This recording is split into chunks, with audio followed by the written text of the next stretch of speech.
Bil'alamin wassalatu wassalamu ala ashrafil anbiya'i wal mursalin wa ala alihi wa sahbihi ajma'in. Subhanaka la ilma lana illa ma 'allamtana innaka antal alimul hakim. Ya alim, 'allimna min ilmika kama tarda bihi anna. Ya halim, khalliqna bi khuluqil hilmi wa haqqqiqna bi haqa'iqil ilmi. Allahumma 'allimna ma jahilna wa zakkirna ma nassina. Allahumma yassir wa la tu'assir wa tammim bil khair, amma ba'd. Alhamdulillah, kita syukur pada Allah kerana sekali lagi pada pagi yang baik ini kita diberi peluang oleh Allah untuk kita meneruskan perbincangan kita mengenai tajuk-tajuk yang perlu kita masukkan dalam hati kita. Dalam hati kita ni kita bincang sebelum daripada ininya ialah tajuk yang perlu dikeluarkan dalam hati seseorang. Kemudian ada juga perkara yang perlu dimasukkan dalam hati setiap di kalangan kita. Yang kena keluar tu kita bincang lama. Semenjak 2, 3, 4 tahun yang lepas kita bincang tajuk-tajuk yang perlu dikeluarkan daripada hati seseorang mukmin. Manakala kita bincang pula dalam 2 tahun yang lepas juga tajuk-tajuk yang perlu kita masuk dalam hati mukmin. Yang ni kita bincang panjang sebelum daripada ni lah. Yang perlu diletakkan ataupun dimasukkan sepenuhnya dalam jiwa kita. Antaranya yang tajuk sampai yang ke-10 yang perlu kita masuk ialah kesabaran. Dan kita diajar supaya menyerah diri dan juga redha kepada Allah Subhanahu Wa Taala dengan setiap apa yang Allah tentukan dalam hidup kita. Ni tajuk yang ke-10 lah. Perkara yang perlu masuk dalam jiwa kita ni ialah kesabaran. Dan kita masih lagi dalam membicarakan tentang tajuk ni lah. Tajuk bagaimana kita diajar supaya menjadi sabar. Dan dalam tajuk sabar ini kita masih lagi dalam sebut tentang bila kesabaran itu menjadi perlu. Kerana kita sebut sabar-sabar ni mudah. Ramai orang kita ni, dia faham lah. Maksudnya kalau sebut sabar, orang kita boleh faham. Tapi kalau kita sebut, tapi sabar tu yang macam mana? Sabar ni ada dua keadaan. Yang pertama, bila sesuai dengan yang ditemui itu sesuai dengan kemahuan hawa nafsu kita. Kita boleh sabarlah. Yang tu kita boleh faham. Tapi ada satu keadaan yang kita temui itu benda yang dibenci pada diri kita. Memang tidak sesuai dengan kehendak hawa nafsu kita. Maka di waktu itu kita nak kena sabar. Ramai di kalangan kita ni bila kena yang ni dia payah nak jadi sabar. Yang kedua ni lah, golongan kedua yang kita nak masukkan pada pagi ininya, iaitu pada muka surat 962.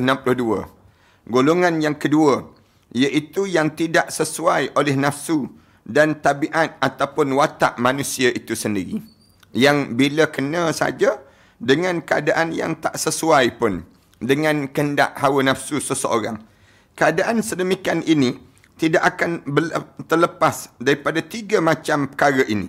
Iaitu yang berkaitan dengan ikhtiar ataupun daya upaya seseorang. Ni keadaan pada diri kitanya. Yang kalau kena keadaan yang berlaku pada diri kita ni, suatu benda yang tidak berkaitan dengan ikhtiar dan dalam hidup kita ataupun daya upaya seseorang. Misal contoh banjir. Banjir baru-baru ni misal contohnya. Bila berlaku banjir, bukannya upaya kita, bukannya ikhtiar kita, kena juga pada diri kita. Seperti ketaatan dan juga kemaksiatan. Dalam 2 perkara itu. Dan ini macam yang pertama saja. Macam yang kedua pula ialah tidak ada kaitan dengan ikhtiar manusia. Seperti datangnya kecelakaan dan musibah. Itu yang kita sebut. Macam datang ujian banjir, ujian kemalangan jalan raya, ujian macam-macam gaya. Sedangkan macam ketiga ialah yang tidak ada hubungan dengan ikhtiar manusia langsung. Tetapi manusia masih mempunyai kesempatan untuk melenyapkannya. Yang ketiga ni, yang kitanya kita tak ada kekuatan untuk nak melawan, tapi kita ada peluang untuk menyimpangkan keadaan demikian. Misalnya menyembuhkan sakit daripada orang yang menyakiti ataupun menzalimi. Itu contohlah, contoh keadaan. Iaitu dengan jalan membalas perbuatan orang yang sengaja berbuat tidak senonoh itu pada dirinya sendiri. Tidak dalam persediaan. Jadi dalam persoalan ini ada 3 bahagian. Yang dalam tajuk golongan kedua ni, iaitu yang tidak disesuaikan oleh nafsu dan juga tabiat ataupun watak manusia. Sabar dalam keadaan macam ni. Maknanya sabar dalam bahagian ni ada 3 keadaan yang akan berlaku. Bahagian yang pertama, iaitu yang tidak ada hubungan dengan adanya ikhtiar ataupun usaha manusia. Dan ini meliputi macam-macam perbuatan yang mempunyai sifat umum. Misalnya ialah ketaatan ataupun kemaksiatan. Bahagian pertama ini ada 2 perkara pula. Dan ada 2 permasalahan yang penting dimaklumi dalam masalah bahagian yang pertama ni. Yang pertama, permasalahan yang pertama ialah ketaatan. Kita tanya, macam mana Ustaz? Dalam ketaatan. Setiap hamba wajib memiliki kesabaran untuk melakukan ketaatan itu. Macam kita ni lah, wajib untuk kita belajar, misal contohnya. Ini yang mesti kita lakukan. Tetapi perlu kita mengerti bahawasanya sabar untuk masalah ketaatan itu sangat sukar dan memerlukan ketekunan untuk melaksanakannya. Sabar waktu mana kita taat, bangun tahajud malam. Misal contohnya, Allah perlunya kesabaran. Tak mudah. Orang yang nak derma, orang yang nak infak, dia perlu sabar. Kerana tak mudah nak derma. Di saat mana dia berada dalam keadaan yang, katakanlah dia ni, dalam keadaan yang tak sesenang sebelum daripada ini. Tiba-tiba dia nak derma. Dia perlu sabar. Demikian juga dengan amalan-amalan lain. Buat haji, buat umrah, kena sabar dalam taat. Sebab sudah menjadi watak setiap jiwa itu tidak menyukai ibadah tadi. Perangai manusia ni, kebanyakan manusia ni, jenis kalau suruh buat amal ibadah, kebanyakan di kalangan manusia ni tak suka dalam melaksanakan ibadah tadi. Tetapi yang peliknya itu, ia ingin mengetahui perihal ketuhanan. Nak buat amal ibadah, tak nak. Tapi yang peliknya, dia nak tahu tentang ketuhanan ataupun agama ini. Bahkan orang yang menginginkan, bahkan orang yang orang yang menginginkan untuk disembah kepada Tuhan sebagai Tuhan. Oleh karenanya, maka sebahagian daripada ahli kemakrifatan berkata, tiada satu jiwa pun melainkan ia tentu menyimpan suatu keinginan. Sebagaimana yang dilahirkan oleh Fir'aun dalam ucapannya yang diperlihatkan oleh Allah Ta'ala dalam firman-Nya, iaitu, aku adalah Tuhan kamu semua yang tertinggi. Ana rabbukumul a'la, katanya Fir'aun. Maknanya, tak ada satu jiwa pun melainkan dia menyimpan satu keinginan pada diri dia. Kadang-kadang manusia yang nak mengaku dia Tuhan ni pun, dalam hidup dia, sampai peringkat dia sendiri pun tak sabar pada diri dia. Bagi Fir'aun, memang mendapat jalan dan sambutan untuk berbuat demikian. Dan apa yang diucapkan itu diterima baik oleh rakyatnya. Itulah sebab ia menyatakan keinginan jiwanya mengaku-akukan diri sebagai Tuhan. Fir'aun. Juga rakyat dan kaumnya tidak merasai keberatan mempercayai apa yang diaku-akukan tadi oleh Fir'aun. Kemudian, lalu mereka pun mentaatinya dan menyembahnya. Adapun hamba Allah Ta'ala yang lain-lain, maka tiada seorang pun yang tidak mengaku-akukan seperti itu. Tetapi hanya nampak terhadap pelayanannya, pembantu-pembantunya dan para pengikutnya, juga orang yang dapat ditekan di bawah kekuasaan serta harus taat pada perintahnya. Itu nak sebutnya gambaran bagaimana sampai tahap demikian. Perlunya kita dalam taat ni perlu sabar. Orang nak suruh taat pada manusia, nak suruh taat pada manusia ni pun dia sabar. Dia sabar. Macam Fir'aun nak sebutnya. Walaupun dia mengakui Tuhan. Tahap demikian padanya. Selanjutnya, apabila tidak seorang pun daripada antara mereka itu yang suka menjadi manusia yang diperbudakkan, sehingga ia sendiri tidak dapat menampakkan keinginan hatinya untuk diikuti, namun dalam hal-hal yang tertentu, ia akan menunjukkan kemarahan dan berangnya manakala salah seorang yang dianggap hendaknya itu mengerjakan budaknya itu mengerjakan kesalahan, misalnya kurang menyenangkan dalam memberi pelayanan, sembrono dalam pekerjaan yang ditugaskan dan ada kalanya dijauhi dan tidak dihiraukan kepentingannya. Semuanya itu timbul bukan kerana besarnya kesalahan, tetapi hanya disebabkan adanya sifat takabur ataupun kesombongan diri yang sukar dilenyapkan oleh dirinya sendiri.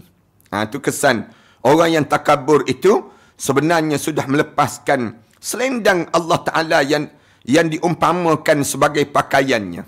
Siapa-siapa yang mula menjadi sombong, bila dia dah mula jadi belagak dalam dia melaksanakan keadaan yang demikian, maka dia telah menarik yang disebut selendang Allah Subhanahu Wa Taala yang dipakainya, iaitu yang dipakai oleh Allah. Kesombongan ini milik Allah.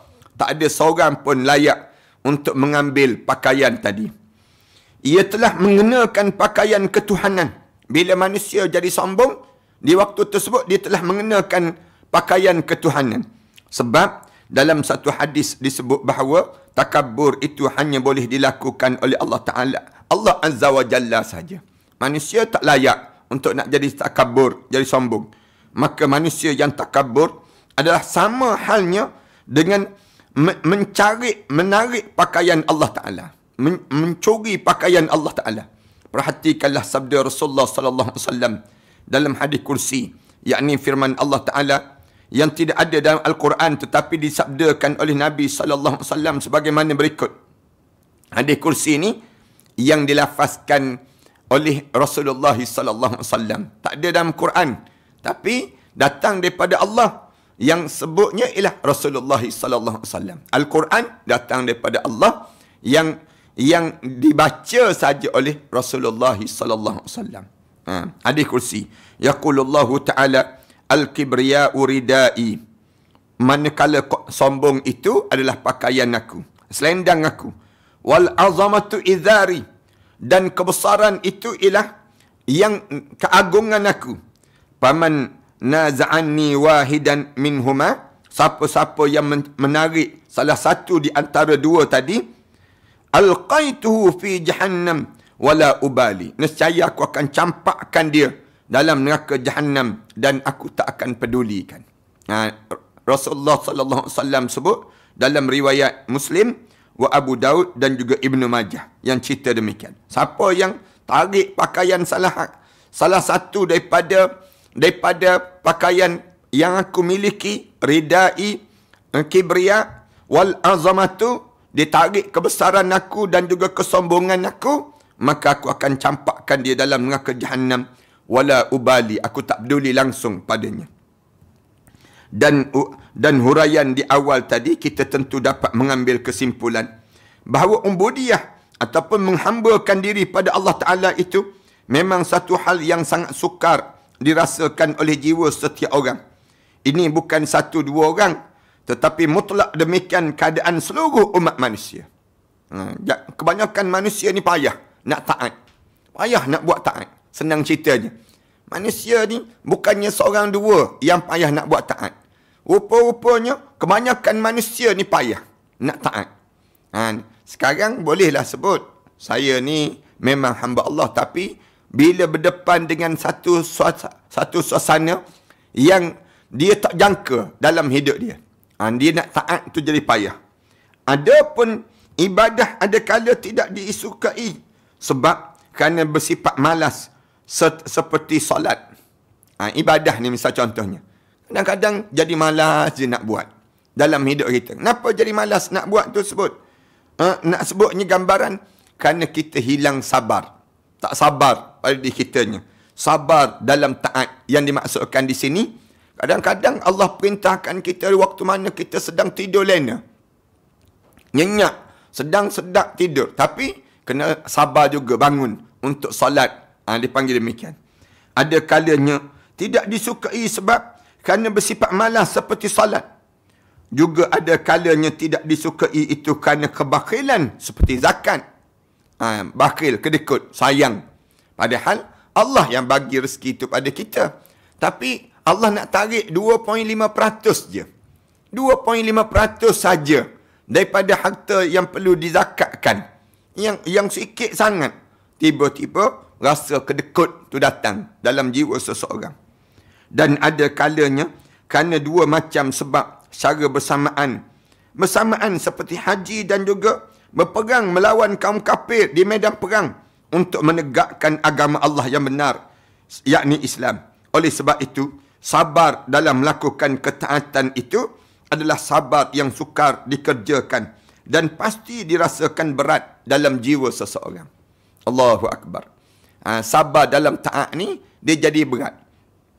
Lebih-lebih lagi, nak korbankan nyawa. Misal contoh, bila diajak berperang di jalan Allah.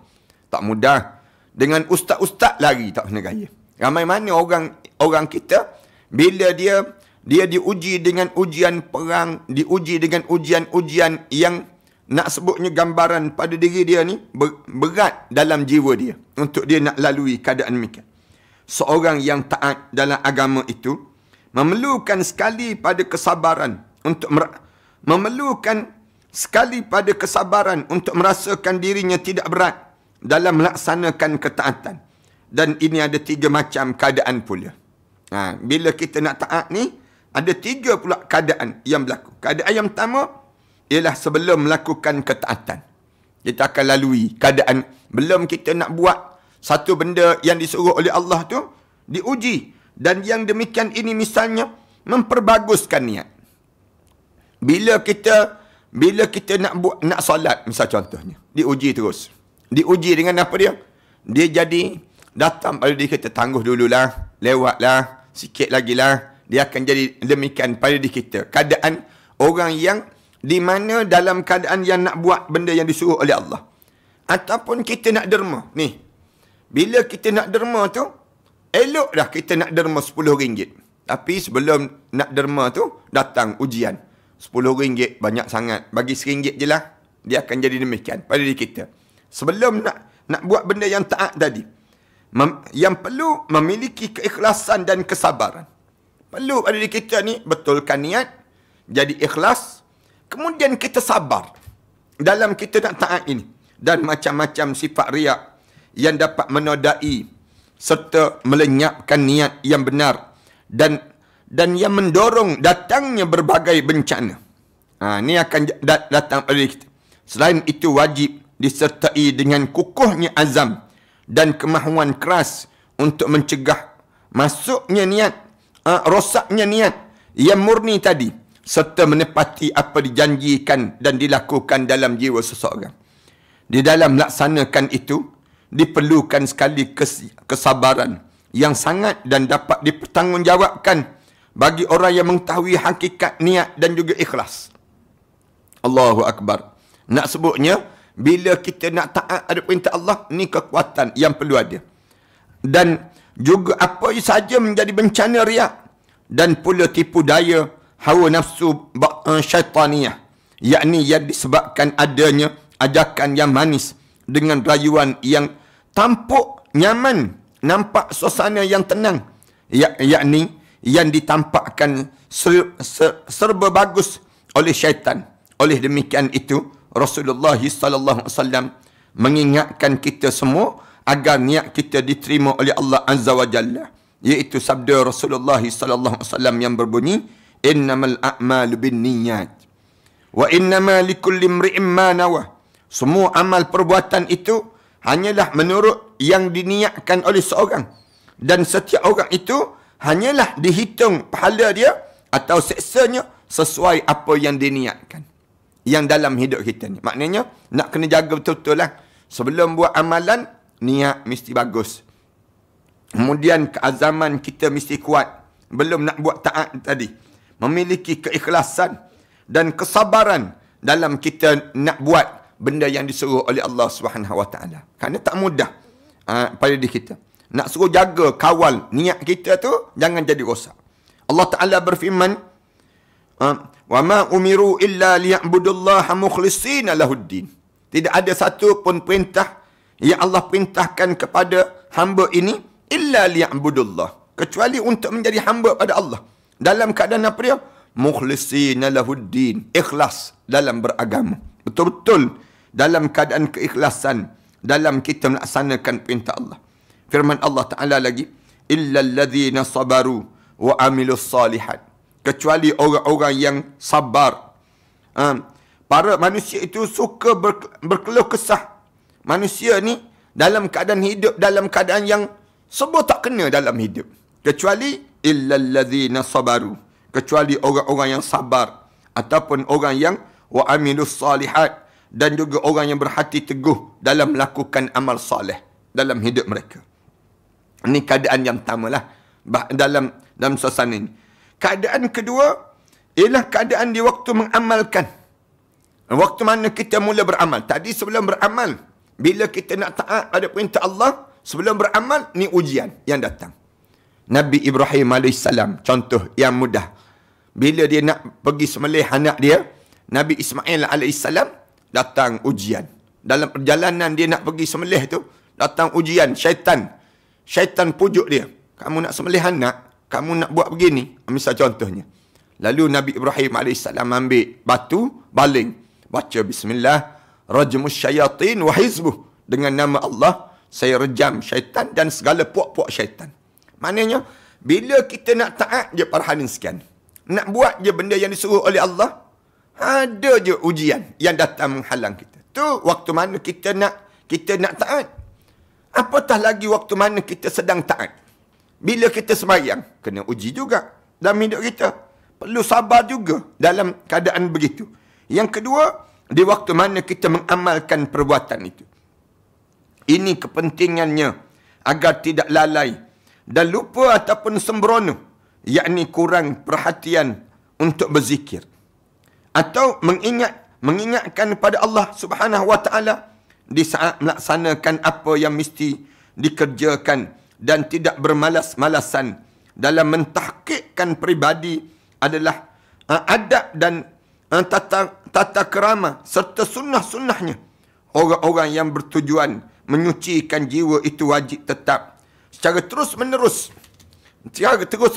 menetapi syarat kesopanan atau adab sampai hujung amal yang terakhir sekali.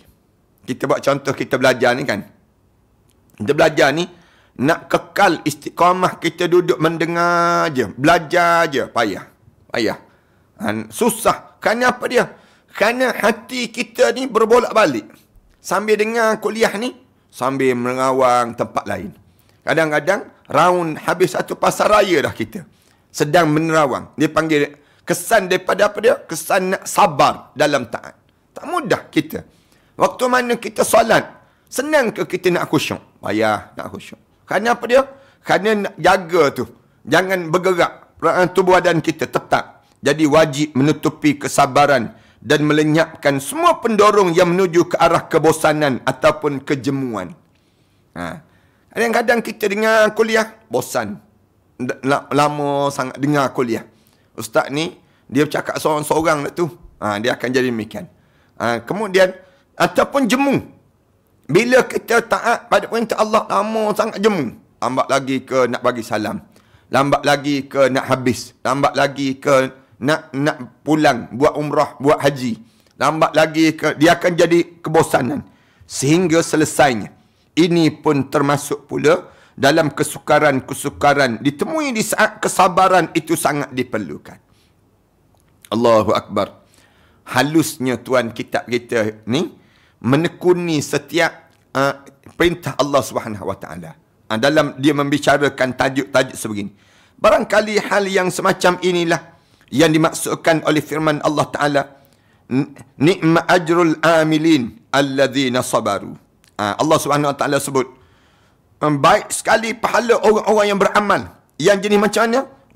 Iaitu orang-orang yang bersikap sabar dan juga berhati teguh. Allahu Akbar. Ni'ma ajrul amilin. Allah gunakan sebesar-besar ganjaran yang Allah sediakan pada orang yang beramal. Kenapa? Alladzina sabaru. Di atas kesabaran dalam melaksanakan amalan. Kerana tak mudah kita kan. Kita buat benda yang disuruh oleh Allah tu, dia datang kebosanan. Dia datang kejemuan. Kesan daripada mana? Kesan daripada kita tak sabar. Tapi kalau kita sabar, hidup kita ni jenis orang yang tabah, sabar dalam hidup dia, di waktu tersebut, dia akan rasa nikmat dalam amal ibadah dia. Keadaan yang ketiga, kena sabar ni. Sabar dalam keadaan yang sedang berlaku pada diri kita ujian. Keadaan ketiga, ialah sesudah selesainya mengerjakan amal itu sendiri. Sebelum kita buat amal, kena sabar. Tengah-tengah buat amal, kena sabar. Kemudian lepas pada kita buat amal, kena sabar. 3 keadaan ini perlu sabar. 3-3. Perlu sabar. Selesai saja mengerjakan amal. Hal ini pun sangat diperlukan adanya kesabaran. Lepas pada buat amal. Kerana apa dia? Syaitan datang lagi. Buat lagi. Jahatnya syaitan untuk mengganggu manusia ini. Supaya manusia mengungkit-ungkit amalan dia. Manusia rasa tak puas hati dengan amalan dia. Rasa was-was pada amalan dia. Artinya, jangan sampai amal yang baik itu ditonjol-tonjolkan di muka umum ataupun khalayak ramai atau dipertonton ke sana sini. Zaman TikTok zaman TikTok ni, ramai generasi TikTok ni, di mana mereka je suka tak menunjuk-nunjuk dalam TikTok. Amal ibadah ataupun yang mereka lakukan tadi, mereka nak suruh nak tunjukkan gambaran bagaimana mereka lakukan itu sendiri. Hanya ingin dipuji kerana riak dan juga sum'ah. Sum'ah ni maknanya nama baik. Kononnya nak suruh kekal nama baik. Yakni agar semua orang mengetahui dan mendengar apa yang diamalkan. Selain itu, hendaklah sabar pula kalau melihat hasil amalnya dengan pandangan heran pada diri sendiri. Kadang-kadang dia takjub pada diri sendiri. Oh, dia rasa hebat aku boleh buat macam ni. Hebat aku boleh baca Quran. Hebat aku boleh bangun tahajud malam. Dia kagum diri dia sendiri. Sebab yang demikian itu dapat membatalkan amalan serta menghapuskan bekas dan sekaligus menghilangkan pahala yang semestinya diterima. Dalam masalah ini Allah Ta'ala berfirman, wala tubtilu a'malakum. Janganlah kamu membatalkan amalan-amalan kamu. Wala tubtilu a'malakum. Janganlah kamu membatalkan amalan kamu. Bagaimana batal amalan? Kita buat satu amalan, lepas pada itu kita mengungkit-ungkit, mengkagumkan dengan amalan yang kita buat tadi. Dalam ayat yang lain Allah Subhanahu Wa Taala sebut, la tubtilu sadaqatikum bil manni wal adha. Janganlah kamu batalkan pahala sedekah kamu dengan kamu sebut-sebut dan kamu ungkit-ungkit dalam hidup kamu. Oleh sebab itu, barang siapa yang tidak memiliki sifat sabar sesudah bersedekah, misalnya merasa bangga, mengucapkan cercaan ataupun menyakitkan hati orang yang diberi sedekah, maka menjadi batallah amal dia, yakni tidak berpahala sedikit pun pada diri dia ini sendiri. Dalam ayat di atas disebut kata al-manni, dan di situ diartikan iaitu merasa bangga. Kemudian tetapi artinya sebenarnya ialah mengungkit-ungkit, iaitu mengatakan apa yang diamalkan itu kepada orang yang diberi dengan nada hinaan dan cercaan, padahal yang diberi itu adalah awalnya, dan di situ juga ada kala banyak khalayak yang menyaksikan apa yang dikatakan tadi. Allahu Akbar. Dengan demikian, maka hal demikian itu pasti menyakiti hati orang yang diberi sedekah itu. Pahala menjadi hilang lenyap manakala hal itu dilakukan. Mengenai masalah ketaatan itu sendiri, dapatlah dibagi menjadi 2 bahagian. Iaitu ada yang fardu dan ada yang wajib. Dan ada yang dan juga ada yang sunat. Ada yang sunat dan ada yang sunnah. Kesabaran dalam melaksanakan itu sangat diperlukan. Allah Ta'ala kedua hukum tadi dikumpulkan dalam firman Allah. Innallaha ya'muru bil adl wal ihsan wa ita'i dzil qurba. Allah sebut, sesungguhnya Allah telah menyuruh berbuat adil dan berbuat ihsan, memberikan kebaikan pada orang lain serta memberikan apa sahaja kepada kaum kerabat itu. Berlaku adil adalah wajib. Berbuat baik adalah sunnah. Memberikan apa yang seperti bantuan adalah peri kemanusiaan dan mempereratkan hubungan kekeluargaan. Semuanya itu memerlukan kesabaran dalam ketaatan pada perintah Allah Subhanahu Wa Taala. InsyaAllah kita berhenti setakat ni lah. InsyaAllah kita akan ni sabar dalam taat. InsyaAllah kita akan sebut sabar dalam maksiat pula pada perbincangan yang akan datang nantilah. Dalam tajuk yang sama lagi, sabar yang panjang yang dihuraikan oleh Tuhan kita ni, nak suruh kita jadi orang yang benar-benar sabar sebelum sampai kepada ruas-ruas yang akhir, yang lain pula insya-Allah. Kita berhenti setakat ni lah dalam perbincangan kita pada tengah hari ni. Aku qouli hadza wa astaghfirullah li wa lakum. Wassalamualaikum warahmatullahi taala wabarakatuh. A'udzubillahi minasyaitonir rajim. Bismillahirrahmanirrahim. Alhamdulillahirabbil alamin. Wassalatu wassalamu ala asyrafil anbiya'i wal mursalin wa ala alihi wa sahbihi ajma'in. Rabbana iftah bainana wa baina qaumina bil haqq wa anta khairul fatihin. Rabbana atina fid dunya hasanah wa fil akhirati hasanah wa qina adzaban nar. Sallallahu ala Muhammad wa ala alihi wa sahbihi wa sallam. Alhamdulillahi rabbil alamin.